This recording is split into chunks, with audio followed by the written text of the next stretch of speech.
Hola, estoy en el taller del proyecto de reciclaje Formosa, en la provincia de Formosa, reparando hoy una soldadora marca Yihua 878D.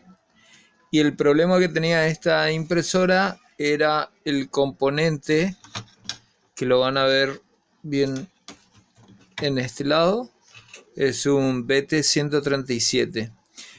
Este componente falló debido a que en este lugar donde va el cautín se colocó de mala manera. Van a observar, voy a dar vuelta a la... Van a observar, acá tengo otro cautín.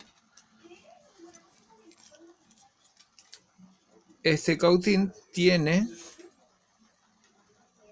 una mueca de ese lado, ahí van a ver, en ese lado, y si se le mete mal, hace a que falle no solo el componente BT137, falla el transformador, ese transformador que tiene ahí adentro.